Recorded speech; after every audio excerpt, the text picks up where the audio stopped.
ازي اغلغلو تلفزيون ارترا عز السلامتانا تقبلوا زي خبركم تعزبتنا خمي تمسيو نلومي 48 تنطري ساعه 9 مشس تدالو زينا مسنادون فيلم لنا افرم قدي سناي مكتتال ناتمنقو بغندي نطبطات فيلم لاعلواي جوجل حبرات هاجرات منستر قدات وصانا مخار بريزيدنت زتيوم لومي بستقبر مرمراتات 53 زيغاتات بكورونا فيروس ملكافهم كرغاغصن كله سوسان شعتن دما تفانيوم اب زواغا شباركاكو سبورتاون اتفتات كوما وسرت نقحس كسراح تصاوعد قريبهم روسيا مس يوكرين اب وقت اتو كم زي تدلف ليطا اب عراق نوتهدرو مدبر امريكا علامه زغبر متقات تقايدوم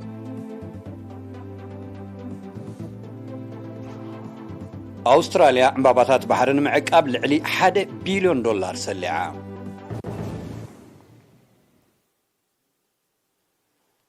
أب إيرترا يسرح مبصحك كايز قنيه لعلواي جوجلو لو خبرات هاجرات مسمزي إيرترا زغبرو ركبات بمقصل لومي منستر قدات وصانا مخار بريزيدنت زتيو غازيتኛ ليديا تخلماريام زدالو تصبصاب يسعب دايركتورات زباوي أبيات الصحفت أب أفريقيا زركبوهم لعلوات سمز زحقوفة جوجل لأخو دب حبرات هاجرات لومي 28 تنطري مس مينستر قدات وصاي أتو عثمان صالحن أما خاري بريزيدنت أتو يمانة جبر أبن تراخيبو أب مدنفع كل التعوي زمدنا زتلليون متحققاز عودتاتن زباوي معبالتاتن زاتيوم مينستر قدات وصاي أتو عثمان صالح نتو جوجل لأخ أبيت صحفتو تقبلو أبزحبو مجلتي نقصقص زمدنا إيرتران حبرات حقراتن نايمت أي أمتاتون إيرترا كاب جزيك الساعة حيزا أب مخبار سبقاوي مسالات كتكايدو زيت أنحت عرتات بتحادة مثلان مدوانن نمتقلا من استقبرة زمتتات دما بتخالق بسفحو أبريهم أما خاري بريزيدنت أتو يمانة قبر أب مستقوجلا أب زقبرو ركب دما ودب حبرات حقرات كمتك مسرت كالو حيزوز تفقس إعلامات كم زي سرحة أقاومون مسلو كرتات محبرسب عالم بحافشا زي سانن نتي أب ممعبال زركب هزبتات زقلقل كوينو كم زي تسانحن أبت لو تخقبرالو استفتنا دما كم تزدلك كم زي سقومن بمبراح إيرترا كم أبلوط تأمن أبال نيز أحقراوي ودب كي تحللت كم تسرحلو أرقاقيتهم لتشحن 18 أب زوبانا نزتجمرن بزح بدوهاتات زقاطمون زباوي شركنت نسلامن محزنتن أملكيتو سفيح مبريه زهابة أتو يمانه إيرترا حجون شركنتاوي متحققازن مسفان سلامن أبرتع كم تسرح أنتيروم أب إيرترا نحمش تمعلتات نيسرح مبصح كفتم زقنية لعلواي جوجلة لأخو دب حبرات هاجرات أقدمون مس حلاف قطباوي قديات تقدف أتو حاقوس قبري هوات مينستر فتحي فوزي حاشم مينستر حرشة أتو عرفاين برها كم أون وانا دايركتور كفلت ساعات أتو تسفاي زكاري استراخيبو أب مليلاي قدام النتات لمعات إيرتران أمت أخقبر زكال شركنتاوي متحققازن كم ززتايا زذكريوم ناب علتاو صبصاب ملكفتي كورونا فيروس من سجر حبريتا كاب منستر تعنا لومي أب ممرمرن موشبن معكلات زباطات معكل دوبن عن سبان بستقبره ناي لابراتوري مرمراتات 53 زيغاتات بكورونا فيروس ملكافهم ترقاقيس الله نساتهم 26 كاب ممرمري معكلات زبا معكل كوينهم أدراشيوم تتصرات تنبادره معكل كتما ماينو بارادوبا أبا شاول باراديزو زاول كرن مندفرا أفعبت شكة منصوران 23 كاب ممرمري معكلات زبادوب مالت شوعات كاب امن حيلي شوعات كاب مندفرا حموشت كاب سنعفه كلته كاب دبار واحد حددما كاب صورنان عدقيحن كمون 4 كاب زبا عن سبا مالت 3 كاب موشبي معكل كرن حددما كاب ممرمري معكل حبريوم إذا خمسين كله كورونا فيروس ترقيبهم ما بهوسبيتالات تعاقبهم كنكن كجبر لهم زصنحو 43 كابزبا معكل 10 كابزبا دبوب 6 كابزبا قشباركا 5 كابزبا عنصبا 5 دما كابزبا سمينا وقيح بحريب تقلالا 69 زيغاتات حاويم تفانيوم بز مسرت زي تقلالا قطر بكورونا فيروس زي تلف زيغاتات كسابلو 9489 بسيح لهم 9773 كابزياتهم حاويم ستفانو 9 بموز تفليو 310 دما جنا أب هوسبيتالات تعاقبهم زركوب يوم منستر تعنا 28 تنطري كلتشن 20 كلتن ኣብ ዝተፈላለየ ከባቢታት ዞባ ማእከል ጸገም ስተ ማይ ንምቅላል በብግዜ ፕሮጀክታት ማይ ክዋደድ ጸኒሑ ኣሎ። እቲ ዝተዋደደ ፕሮጀክታት ቀጻልነት ክህልዎ ድማ ህዝቢ ብውሕልል ኣገባብ ክጥቀመሉን ብኽነት ማይ ከወግድን መዘኻኸሪ ይቐርብ ኣሎ። ወኪል ኤሪና ዮናታን ይዕብዮን ዘዳለዎ ዜናዊ ጸብጻብ ሳምራዊት ሊቪዮ ኣብ ዞባ ማእከል ብሓፈሻ ኣብ ገጠራዊ ክፋል ዝነብር ህዝቢ ድማ ብፍላይ ንዝተዋደደሉ ፕሮጀክታት ማይ ብውሕልል ኣገባብ ክጥቀመሉን ማይ ከንቱ ከይበኽን ምክትታል ክገብርን ጨንፈር ሃብቲ ማይ ኣዘኻኺሩ ሓላፊት ጨንፈር ኣቶ ግርማይ ተኽለኣብ ምስ ኤሪና ኣብ ዝገበረው ቃለ መሕትት ምስ መሻርክቲ ኣካላት መንግስቲ ብምትሕባር ኣብ 86 ዓድታት ዝተዋደደ 166 ፕሮጀክታት ጽሩይ ስተ ማይ ከም ዘሎ ኣብ 2021 ድማ ብልዕሊ 2 ሚልዮን ናቕፋ ኣብ ዓደር ዓዳ ንእዞባ ጋላ ንፍሒ ብፀሓያዊ ጸዓት ዝሰርሕን 4 መዕደሊ ነቑጣታት ዘለዎ ፕሮጀክት ከም ተሃንጸ ብምጥቃስ ንዝበለጸ ኣገልግሎት ነበርትቲ ፕሮጀክታት ብኮሚታታት ከመሓድሮን ዝባኽን ማይ ከይህሉ ዕቱባት ክኾኑን ጸዊዑ ጥሬቱ ዝተሓለወ ማይ ንምስታይ ማይ ንዘቤታዊ ማይ ጥራሕ ከገልግል ካልኣይ ኣብ ከባቢ ጥሬቱ ንምሕላው ቀልቀል ካብ ምውፃእ ኣብቲ ከባቢ ጉሓፍ ካብ ምጉሓፍ ጉሓፍ ክበሃል ከሎ ሕጂ ሓደ ናይትሬት ዝበሃል ሰብ ዘምፆ ኣብ ትሕተ ባይታ ኮይኑ ዝብክል ንጥረ ነገር ስለ ዘሎ ድኹዒ ቀልቀል ካልእ ጉሓፋት ካብቲ ከባቢ ከኣሊ ብዘይካዚ ኣብ ዝሓለፈ ዓመት ኣብ ንኡሳን ዞባታት ሰረጫ በሪኽን ጋላ ነፍሕን ኣገልግሎት ኣቋሪፀን ጸንሓ መዕደሊ ማይ ዓድታት ወኪ ዓዲ ሸኻ ዓዲ ጽናፍ ዓዲ ሕደሮም ዝግብን ዓዲ ኣቋብን ከም ተጸገና ከምኡውን ልዕሊ 4 ኪሎ ሜትር ሻምብቆታት ማይ ብሓዲሽ ተተኪዩ ኣገልግሎት ክህብ ከም ዝበቕዐ ገሊጹ ኣብ 6 ዓድታት ዝተፈላለየ ዓይነት መምሕያሽ ካብቲ ዝነበሮ መምሕያሽ ተገብረሉ ማለት ቱቦታት ተባላሽ ዝነበረ ቱቦታትን ሶላርን ከም ጽገን ወይ ከም ስራሕ ተገይሩሎ ኣብዚ ተዘርጊሑ ዘሎ ቱቦታት ኣብዚ መምሕያሽ ተዘርጊሑ ዘሎ ቱቦታት 4285 ሜትር ኣቢሉ ይኸውን ናይ ሓንቲ ዓዲ እውን ሙሉእ እቲ ዝነበረ ሶላር ብኻልእ ተተኪኡ ከም ዘሎ እዚ ዓዲ ሕደሮም ትበሃል ዓዲ እዚኣ ሙሉእ እቲ ዝነበረ ብኻልእ መልክዕ ናይ ሶላር ተቐይሩላ ኣሎ ካልእ ኣብ 13 ዓድታት ሓፈሻዊቲ ተባላሽ ዝነበረ ንብረተን ብሓድሽ ምቕያር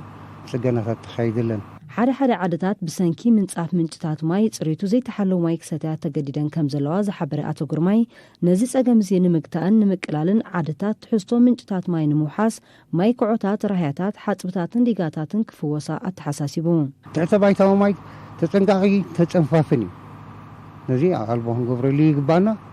ዓታትካ ብዝከኣለን ምናልባት ካብ ዓድና ዓዲ ክፈላለያ ከላ ኣዝየን ንጥፋት ዓታት ኣለዋ እተን ተዳኺመን ዘለዋ ዓታት ግን ኣቓልቦ ክገብራሉ ማያን ክዕቅቡ ዘላታት ክሰርሑ ከትርታት ክገብሩ ራህያታት ክሰርሑ ዝላቦ ኣብ መወዳእታ ኣቶ ግርማይ ኣብ ጉሪታት ንኡዞባ ሰረጃ ብኣስታት 2 ሚልዮን ናቕፋ ዝዋደድ ዘሎ ሓድሽ ፕሮጀክት ጽሩይ ስተ ማይ ምዝዛም ከምኡውን መጽናዕቲ ትሕዝቶ ቀረብ ማይ ዓድታት ጻዕዳ ክርስቲያን ጻዕዘጋ ዓዲ መርዓዊ ዓዲ ሽማግለን ሽንጅብሎቕን ላምዛን ምክያድ ኣብዚ ዓመት እዚ ክትግበር ዝተታሓዘ መደብ ምዃኑ ኣረዲዩ ኣብ ጉሪታት ሓደ ፕሮጀክት ዝተበገሰሎ ምናልባት ዝተፈላለዩ ምኽንያታት ተዳናጊ ጸኒሑሎ ኣብዚ እዋን ግን ኣብ ምብጋስ ይርከብ እዚ ድሮ እቲ 1574 ኣቢሉ ዝኸውን ቱቦ ዘርጊሑሎ እቲ ንዑ ዘድሊ ማቴርያልስ ዳርጋ ሙሉእ ተዳልዩሎ ኢልና ክንዛረብ ንኽእል ክመሓየሽ ተባሂለን 900 በፂሑ ዘሎ ናይ ክልተ ዓድታት ናይ ወክን ናይ ዓዲ ሻኻን ናብ ምዝዛም ገፀን ይኸዳ ኣለዋ ኣብዚ ወርሒ ኣብዚ ካልኣይ ሳልሳይ ወርሒ እውን ክንዛዝሞ ተስፋ ንገብር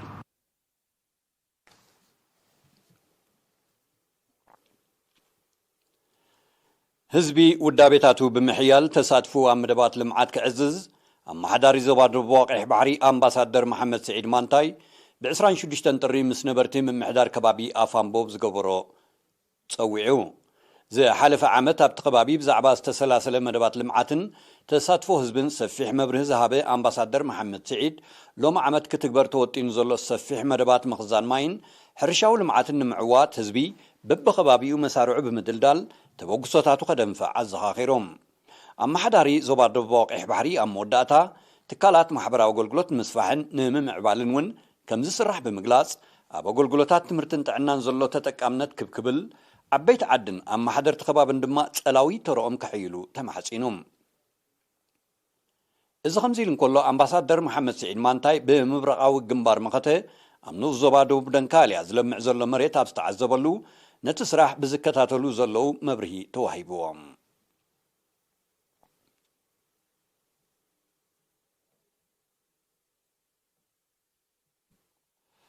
ኣብ ዞባ ጋሽ ባርካ ዝካየድ ስፖርታዊ ንጥፈታት ከምኡ ሰረት ሒዙ ዝቕጽለሉን ተሳትፎ ሕብረተሰብ ኣብ ምሕያል ስፖርት ዝዓብየሉን ባይታ ንምፍጣር ቀዳምነት ተዋሂቡ ይስራሕ ኣሎ ከም ዘሎ ብ26 ጥሪ ኣብ ዝተኻየደ ኣኼባ ተገሊጾም ጽላት ስፖርት ልዑል ህዝባዊ ደገፍን ተሳትፎን ዝሓትት ዓውዲ ምዃኑ ዝጠቐሰ ዋና ዳይሬክተር ክፍሊ ባህልን ስፖርትን ኣቶ እድሪስ ሳሌሕ ኩላቶም ኣብቲ ዞባ ዝካየዱ ስፖርታዊ ንጥፈታት ከምኡ ሰረት ንኽሕዙ ብዕቱብ ከም ዝስራሕ ብምጥቃስ ኣብ ስፖርት ዝግበር ወፍሪ ብውፅኢት ዝልክዐን ንጸጋታት ከባቢ ኣብ ግምት ዘእተወን ክኸውን ከም ዝግባእ ኣብርሂዮም ሓለፍቲ ፌደሬሽናትን ወከልቲ ስፖርት ኣብ ንዑስ ዞባታትን ብወገኖም ዘይተማልአ ትሕተ ቅርጺ ከምኡውን ዋሕዲ ናውቲ ስፖርትን መሳለጥያን ንዕብየ ስፖርታዊ ንጥፈታት በኣሉታ ካብ ዝጸሉ ዘለዉ ሕፅረታት ምዃኖም ብምጥቃስ ንምቅላሎም ኣብ ዝግበር ጻዕሪ ኣበርክቶ ሕብረተሰብ ብዝተወደበን ዝተጸንዐን ኣገባብ ዝሒለሉ መገዲ ክናደ ተላብዮም ሓላፊ ጨንፈር ስፖርት መምህር ተስፋይ ተክየ ድማ ብሰንኪ ስጋኣት ለበዳ ኮሮና ቫይረስን ዝተፈላለዩ ሕፅረታትን ስፖርታዊ ንጥፈታት ከምቲ ዝተወጠነ እኳ እንተዘይሰጎመ ኣብ 2021 ምስ ሁሉ ኩነታትን ጸጋታትን ናይቲ ዞባ ዝሳነዩ መደባት ከም ተተግበሩ ሓቢሮም ኣብ መዛዘሚ ኣመሓዳሪ ዞባ ጋሽ ባርካ ኣምባሳደር ማሕሙድ ዓሊ ሑሪ ስፖርታዊ ንጥፈታት ንምሕያል ዝግበር ጻዕሪ ከም ማእከል ዝገበረን ንርሑቕ ከባቢታት ኣብ ግምት ዘእተወን ክኸውን ከም ዝግባእ ብምጥቃስ ኣታዊታት ስፖርት ዘዕብዩ ኣመራጺታት ክናደዩ ኣብ ህፃናት ዝግበር ወፍሪ ክድፋኣሉ ንዑስ ዞባታት ምጸጋታትን ዝሳነ ስፖርታዊ ንጥፈታት ከተግብራ ከምኡውን ተራ ሕብረተሰብ ኣብ ምቅላል ሕፅረታት ስፖርት ንምዕባይ ቀዳምነት ክወሃቦ ኣዘኻኺሮም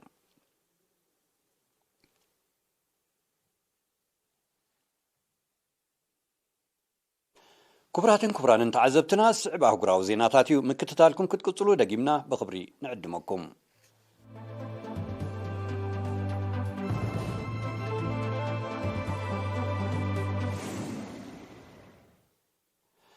روسيا مس يوكرين وقت أتو خمسة يتدلي منستر قدات وصاي سيرجي لافروف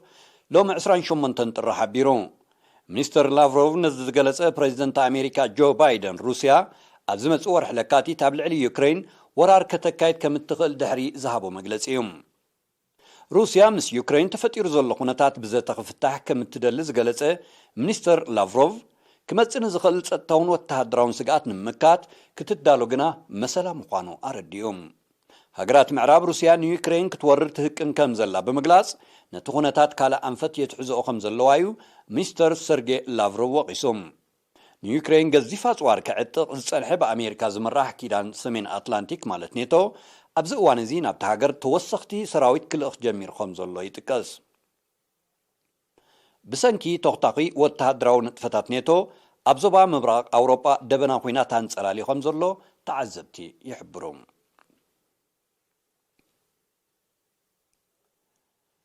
لوم 28 ጥሪ ኣብ ከተማ ባغዳድ ኢራቅ ንዝርከብ ወተሃደራዊ መደበር ኣሜሪካ ዒላማ ዝገበረ ናይ ሮኬት መጥቃዕቲ ተኻይዶ ብሰንክቲ ኣብ ከባቢ ኣህጉራዊ መዕርፎ ነፈርቲ ከተማ ባغዳድ ዝተፈጸመ መጥቃዕቲ ኣብ ህይወት ሰብ ዝወረደ ጉድኣት ከም ዘየለ እንተኾነ ግና ኣብቲ ከባቢ ጸጥታዊ ስጋት ፈጢሩ ከም ዘሎ ናይ ቀረባ ተዓዘብቲ ይጠቕሱም ዛጊት ናይቲ መጥቃዕቲ ሓላፍነት ዝወሰደ ኣካል እኳ እንተዘየልቦ መቐጽልታ ናይቲ ኣንጻር ህላው ኣሜሪካ ብዒራቅ ክካየድ ዝጸንሐ ተቃውሞታት ክኸውን ከም ዝኽእል ግና ይእመት ኣብ ዒራቅ ኣብ ልዕሊ ወተሃደራዊ ዒላማታት ኣሜሪካ ዝካየድ መጥቃዕትታት ሮኬት ብፍላይ ድሕሪ ቅትለት ኣዛዚ ሓለዋ ሰውራ ኢራን ዝነበረ ጀነራል ቃስም ሱሌማኒ ከም ዝወሰኸ ጸብጸባት ይረድኡ ኢራን ናይቲ ኣብ ልዕሊ ጀነራል ቃስም ሱሌማኒ ዝተወስደ ስጉምቲ ሕነ ክትፈዲ ከም እትኽእል ከተተንቅቕ ጸኒሓ أستراليا بسنك كلماهم مزبال صحابنتون نقولن زقيد زلو بجريت بيرير ريف زفلت وكم يا وأكبابي من محياش لعلي $1 بليون كم سلع تفليتا زعبي خفال تباجي تاب نسهنا ما يتحدى ካብ ዓበይቲ ምንጪ ስነ ህይወታዊ ብዙሕነት ዓለምና ከም ዝኾነ ዝግለጽ ኣከባቢ ክውዕል ምዃኑ ኸኣ ቀዳማይ ሚኒስትር ኣውስትራልያ ስኮት ማሪሰን ሓቢሮም። ይኹን እምበር እቲ ባጀት ክሊማዊ ምምዝባል ኣብ ምግታእ ከም ዘይውዕል ይሕበር ስለ ዘሎ ኣብቲ እናሓረረ ዝመጽእ ዘሎ ዕምባባታት ባሕሪ ዝጥቀስ ለውጢ ከምጽእ ከም ዘይክእል ናይ ቀረባ ተዓዘብቲ ይገልጹ። እዚ ብዕምባባታት ዘገጸ ኣከባቢ ሰሓብነቱ እናንቆልቆለ ብምምጽኡ ትካል ትምህርቲ ስነ ፍልጠትን ባህልን ውድብ ሕቡራት ሃገራት ማለት ዩኔስኮ ካብ መዝገብ ውርሻ ክስርዞ ከም ዝኽእል እዩ ከጠንቅቕ ጸኒሖም። እዚ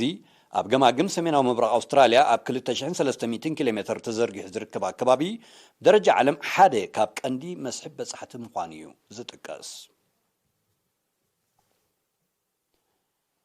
ዴንማርክ ብትእዛዝ መንግስቲ ማሊ ኣብታ ምዕራብ ኣፍሪቃዊት ሃገር ኣዋፊራቶ ጸንሕቲ ሰራዊታ ክትስሕብ ጀሚራ። እቲ ግዳማዊ ሰራዊት ብዘይ ኣፍልጡን ፈቓዱን ዓስኪሩ ከም ጸንሐ ዝኸሰሰ መንግስቲ ማሊ ብህጹጽ ክወጽእ ኣብ ዝሓለፈ ቀረባ መዓልታት ምእዛዙ ዝዝከር እዩ። እቲ ግዳማዊ ሓይሊ ኣብ ምቅላሽ ሽበራ ዝኾነ ፍረ ከም ዘይተረኽቦውን መንግስቲ ማሊ ኣብ መግለጺኡ ሓቢሩ እዩ። ማሊ ምስ ፈረንሳ ጸንሐ ዲፕሎማስያዊ ወተሃደራውን ቁጠባውን ዝምድናታት ከም ዝበተኸት ኣብ ሳልስቲ እዚ ብወግዒ ምግላጻ ኣይርስዕን። ከም ኣካል ትስጉምትኻ ህላወ ሰራዊት ፈረንሳ ኣብ መሬታ ከብቅዕ ኤምባስታትን ካልኦት ትካላትን ፈረንሳውን ክዕፀው ከም ዝወሰነት ሓቢራ ኣላ። እቲ ካብ 2012 ዓመተ ምህረት ተዋፊሩ ዘሎ ብፈረንሳ ዝምራሕ ግዳማዊ ሓይሊ ኩነታት ማሊ ካብ ምግዳድ ሓሊፉ ዘምጽኦ ፋይዳ ከም ዘየለዩ ህዝቢ ሃገር ዝገልጽ። ይኹን እምበር 53 ካብቶም ኣብ ማሊ ኣዋፊራቶም ዘላ ኣባላት ሰራዊታ ብመጥቃዕቲ ዝኸሰረት ፈረንሳ ካብቲ ዞባ ንምስሓብ ከም ዘይትህወኸያ ትሕብር ዘላ። ኣብ ዞባ ምዕራብ ኣፍሪቃ ዝካየድ ዘሎ ግዳማዊ ወተሃደራዊ ምትእትታው ንዳግማዊ መግዛእቲ ባይታ ዘጣጥሕ ምዃኑ እዮም ናይ ቀረባ ተዓዘብቲ ዝጠቕሱ። መንግስቲ ሶርያ ብዘይ ፈቃዱ ብሃገሩ ዓስኪሩ ዘሎ ሰራዊት ኣሜሪካ ብቁልጡፍ ክወፅእ ትማሊ 27 ጥሪ ደጊሙ ፀዊዑ። እቲ መንግስቲ ነዚ ፃውዒት ዘቕረበ ኣሜሪካ ጸጋታት ነዳድን ምዝማዝ ኣብ ሰሜናዊ ክፋል ሶርያ ህላዊኣ ንምዕባይ ትሰርሕ ከም ዘላ ኣብ ዝግለጸሉ ዘሎ እዋን እዩ። ህላዊ ሰራዊት ኣሜሪካ ንልኡላውነትን ግዛእታዊ ሓድነትን ሃገሩ ዝጥሕስ ምዃኑ እዩ መንግስቲ ሶርያ ኣረዲዩ።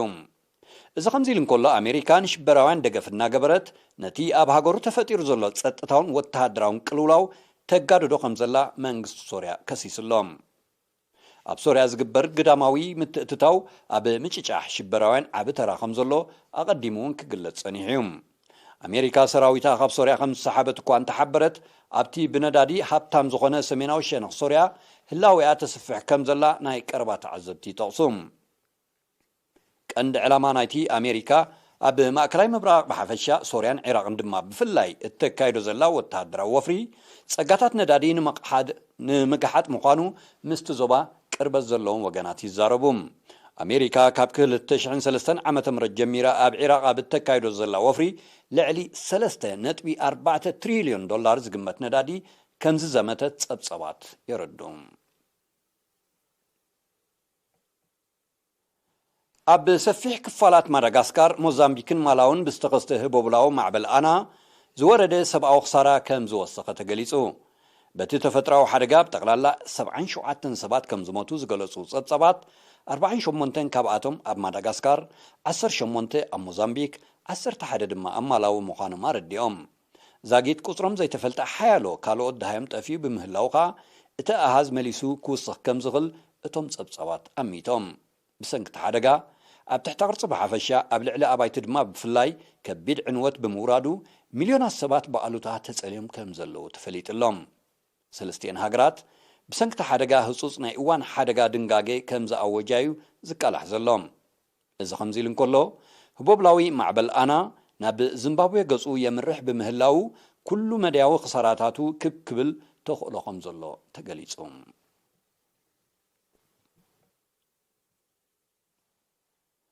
ኣብ ደቡባዊ ምዕራብ ፓኪስታን ኣብ መፈተሺ ነቑጣ ብዝተኻየደ ሽበራዊ መጥቃዕቲ ብውሕዱ 10 ኣባላት ሰራዊት መንግስቲ ከም ተቐትሉ ሰበስልጣን ጸጥታ ሃገር ሓቢሮም። እዚ ትማሊ 25 ጥሪ يقرأ أزي ب25 طري أب أوراجا بالوتشيستان زي تفتسم متقعتي أب تخبابي أوشت أحد ورحين غلا أي جزء زكاية الظلام زاغيت نايت متقعت حلافነት زوسد أكل كوانت زيلبو أنصار علامات منغست باكستان متقعتات كايدو تصنحو عطقات جوجلتات زكايدو خون كم زخل جنا قمتات اللهم سرايت منغست باكستان قبل علتهم عطقات سفيح ناي ملس جبري سرحيت يكايد اللهم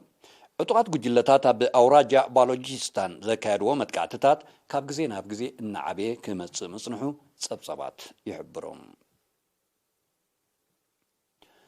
كبراتن كبرانن زينا ومسنادونا نمزامر استزينا خدقملكم لعلواي جوجل حبرات هاجرات منستر قديات وصانا مقاري بريزيدنت زتيوم لومي بستقبر مرمراتات 53 زيقاتات بكورونا فيروس ملكافهم كرقاقصن كله 69 دما تفانيهم اب زوباغاش باركا سبورتاو نطفتات كوما وسرت نخحز كسراح صاوعد قريبهم روسيا مس يوكرين أوج خطأتو كم زي تدلي أفليتا أب العراق نوتها دراو مدبر أمريكا إلى ما زجبر متقعتي تقايدهم أستراليا عم باباتات بحرين معك قبل علي $1 بليون سلعة باركس كبراتن كبرانن تخطاتلتنا نساعة زيز تدالو زيناتات تزازيمولو مزترفو مدباتنا نحدقوكم بوغنا بروغليتي